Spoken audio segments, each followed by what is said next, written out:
you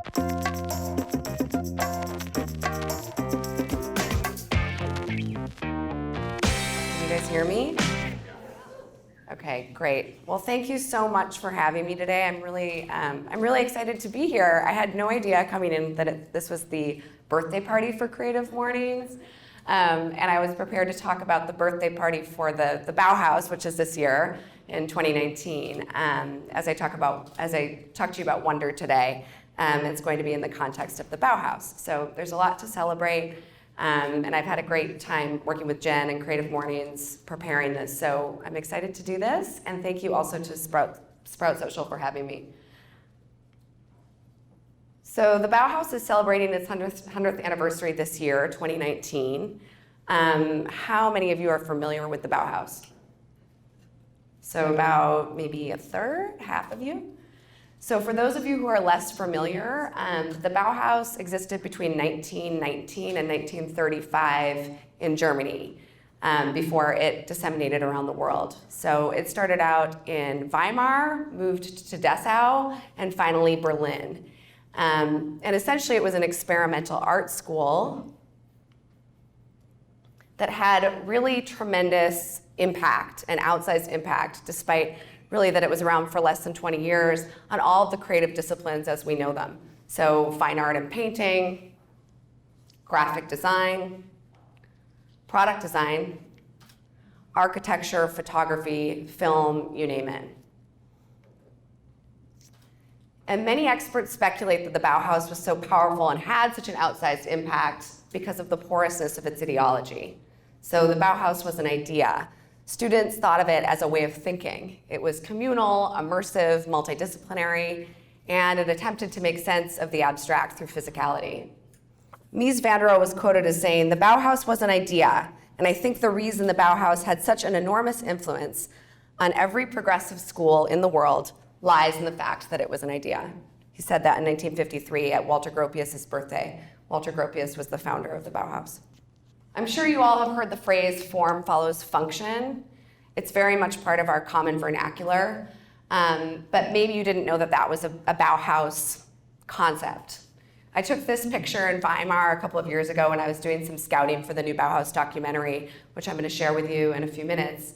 And I just thought it was amazing. This was in a house that was constructed by Bauhaus scholars in Weimar called the Haus am Horn in 1923. And this was the bathroom, in the shower, and the faucet say form and function. So beyond just being a way of thinking, the Bauhaus actually did spread quite literally. When the Nazis took over Germany in the 1930s, they really pushed the Bauhaus out, and faculty and students scattered and disseminated all over the world. They took original Bauhaus concepts and developed them in new cultural contexts and with new curriculum. And two of those Bauhaus scholars ended up here in Chicago, Mies van der Rohe, an architect, and Laszlo Moholy-Nagy, a designer and an artist. Moholy-Nagy started the new Bauhaus in 1937. So we had the new Bauhaus here in Chicago. It existed under that name for a very short window of time before it was renamed the School of Design, and then later became part of IIT Institute of Design. This is the Institute of Design today. I'm sure many of you have been there, are familiar with the school. Maybe some of you are even graduates of the program. It's obviously changed a lot. The design profession has changed a lot. The curriculum has changed a lot. However, the sort of original Moholy-Nagy and Bauhaus ideology is still very much part of its kind of core ethos and character.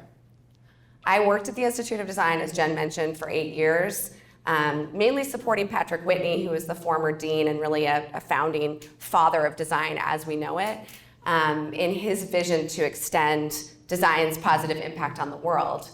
One of the projects that I was working on back in 2014 and 2015 was how the Institute of Design would mark its place in the history of the Bauhaus with this 2019 100th anniversary of the Bauhaus coming up. And we were talking about a number of different things at that time, from symposiums to publications, exhibits, parties, what have you. And I met the founder of OpenBox and Open Docs and was kind of sharing with him, the importance of this story and how relevant it is today more than ever. And he actually suggested, maybe you have a feature documentary on your hands that could be produced, which was a really exciting idea to me, not something I'd been thinking about at the time, but really felt right. And so while I was still at the Institute of Design, I raised the first initial funding with some of my colleagues and scoped the project to get it off the ground. So fast forward 4 years later, during the 100th anniversary of the Bauhaus, and our film is coming out this fall. So I'm really excited about that. And I'm co-producing the project, and I also now work for the company that is making it. So I want to share with you a little clip, and as Jen mentioned, we're having some audio issues, so I don't know how well you're going to be able to hear this. Hopefully visually it's interesting, and I may talk over it a little bit. But this is just a clip from the new Bauhaus documentary. It's not a trailer, so this is actually a treatment. It's something that is really like a proof of concept that we developed very early on in the project to give some of our foundation supporters a sense of what this film would be. I knew very little about my father. I grew up with his paintings on the walls. I knew he was director of a school, but I don't remember talking to him at all about his past life.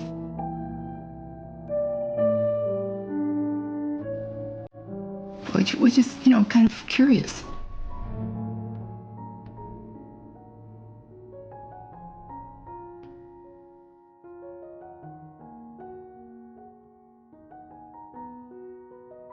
Why isn't Moholy as common a household name as Picasso?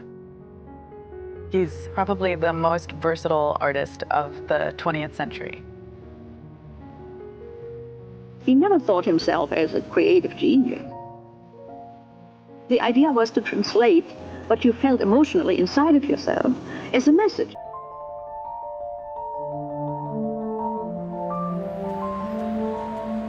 Moholy's approach was to investigate materials and investigate form. He wanted to figure out what happens if we burn this or bend this or melt this or dissolve this. Moholy's book changed my life.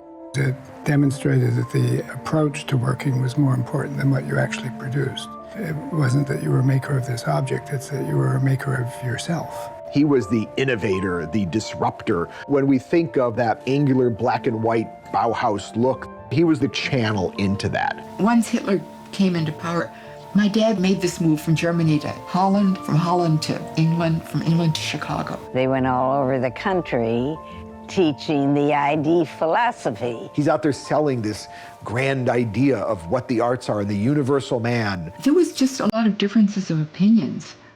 There's something about art schools, I guess, all these creative people.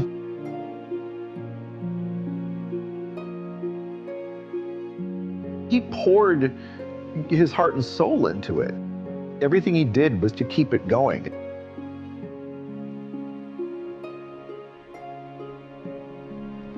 Moholy believed in the creative potential of each individual. That everybody has some inner talent, that nobody is really hopelessly untalented. This idea was really what moved him.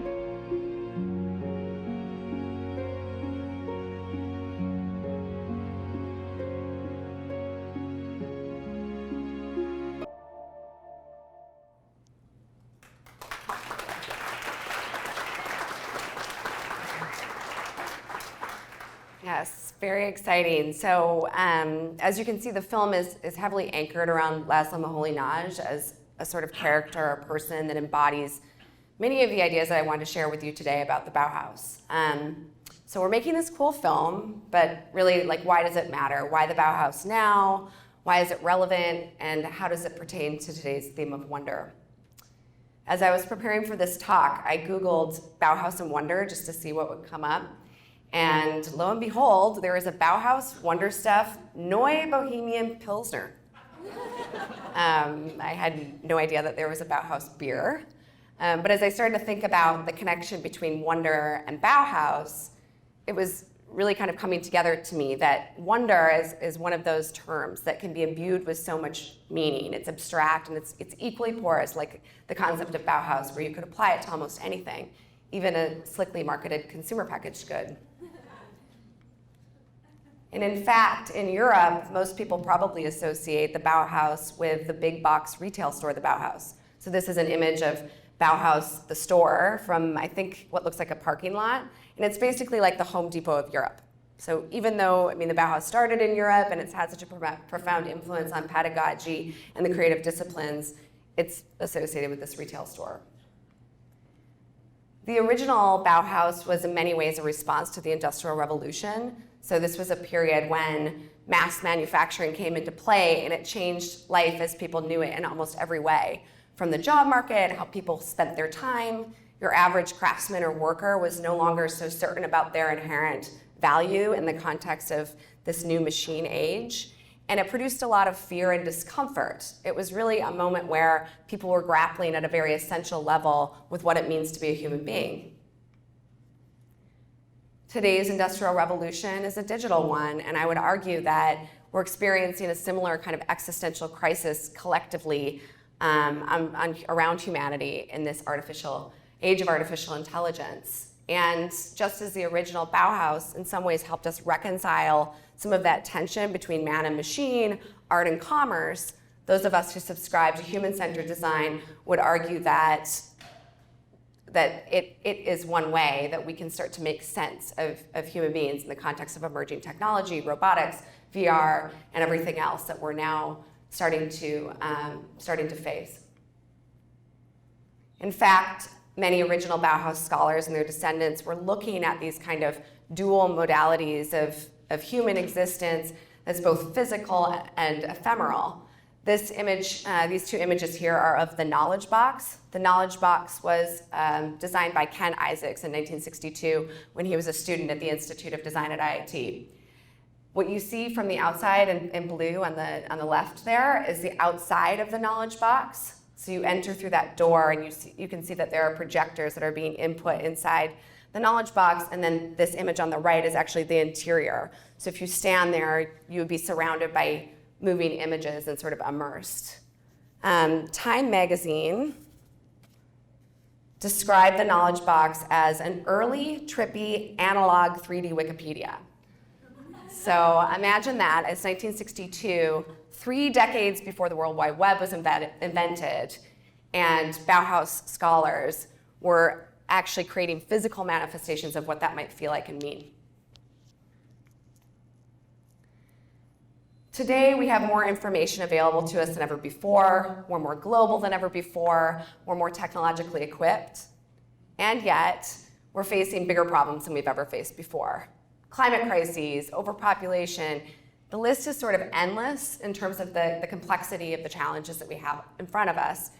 And again, those of us who subscribe to this notion of human-centered design would argue that it requires a bit of wonder and enthusiasm for the unknown to help us see our way out of this and imagine a better future for ourselves.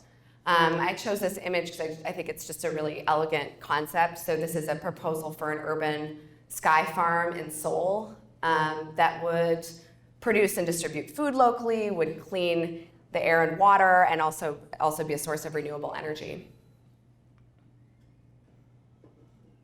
The new media today is less tangible, it's less permanent than it was in the past. I wanted to share an anecdote that I love from Morton Goldshow, who's a student in Moholy-Nagy's. Morton later became famous for the psychedelic 7-Up ads, for those of you who are graphic design and advertising junkies. But basically, he talked about being a student in Moholy's with his classmates and being so excited to work with Moholy in this photography class where they were creating photograms. And the students were so excited about what they were doing that they would leave the darkroom before their photograms were finished developing to chase after Moholy to talk to him about what they had produced while their photograms disappeared before their eyes. And I love this anecdote because it illustrates for me that the value in learning, the value in making is not about having an end product or physical manifestation or artifact. It's really about the process of doing and the conversation and engagement that you have with your colleagues. Given the Bauhaus scholars' enthusiasm for new media and for kind of process and engagement, I'm curious what they would think about some of our new media today, such as Snapchat. Would they be enthusiastic about this? Would they get right behind it? Or would they have some kind of a different reaction? And I actually speculate that they might be a bit skeptical of the way that we are consuming and discarding without the same level of engagement that some of our previous media used to afford us.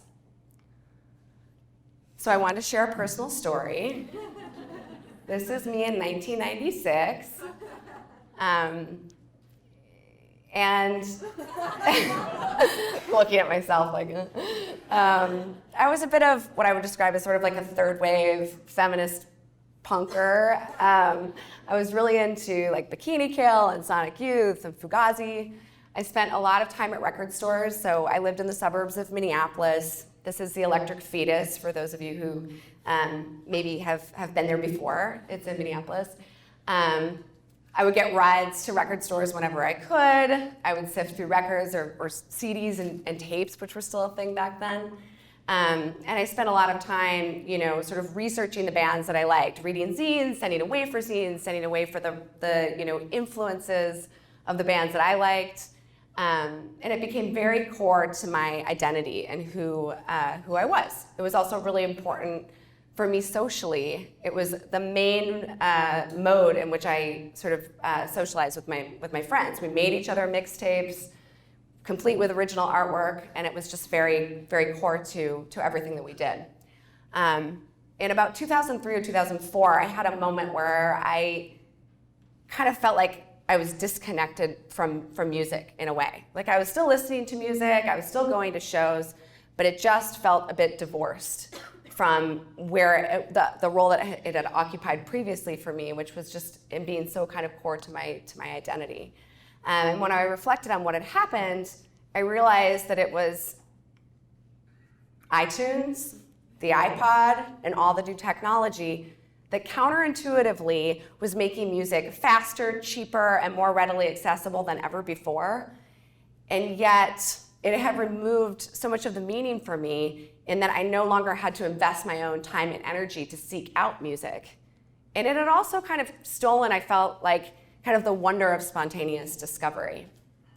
And so my prompt, for this would be that as we embrace new media, that we also kind of question what it is that what we might be losing and what we might want to preserve.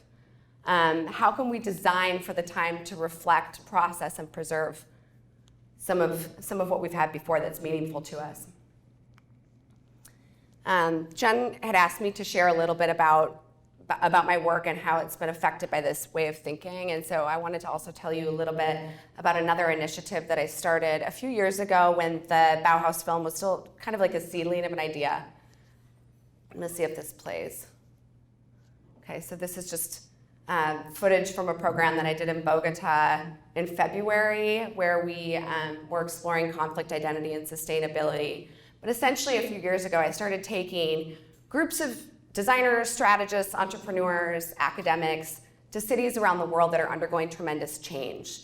And I would curate these sort of journeys into the near future where participants could see, feel, eat, and be totally immersed in new models for solving social problems, for doing business, and for kind of contending with all the emerging technology that's upon us. And the concept is that instead of sort of like passively, listening to a podcast or attending a conference and learning about innovation and change happening elsewhere, that you could be a part of it. And I'll be doing a program like this in September here in Chicago that'll be a 2-day immersion that's Bauhaus influenced. So we'll trace the legacy of the Bauhaus alive in our city today through the built environment, food, art, and education.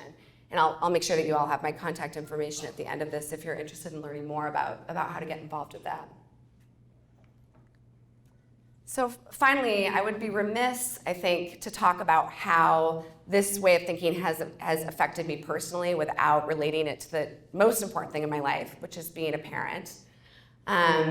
This is my son, Mickey. He's 4.5. And I remember before I was pregnant with Mickey that I was looking around at kids everywhere I went, and I was like, oh my God, they're like robots. They're on their devices. They no longer need human interaction. And what I learned in becoming a parent was that, in fact, it's actually the opposite. So I want to share this short clip with you. This is Mickey and I taking a walk a few weeks ago around our home in Wicker Park. You want to smell them? Do you want to smell them? Smell them. Only the voucher. He's supporting the local musicians.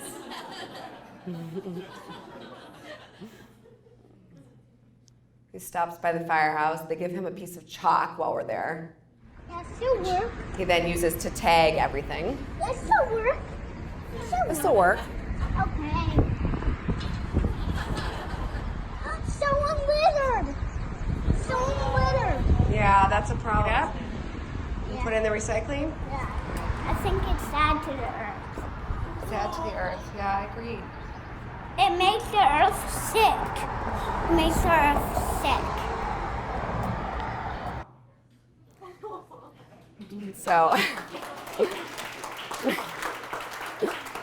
I almost brought him, but I was a little worried that he would like run up and start talking to me. It'd be really distracting. But anyway, no, I love this because I think it really illustrates that, you know, for Mickey, he needs to touch and feel things to make sense of them, and he needs to process them with other people. And those are the actions that help him create empathy and care for the world around him.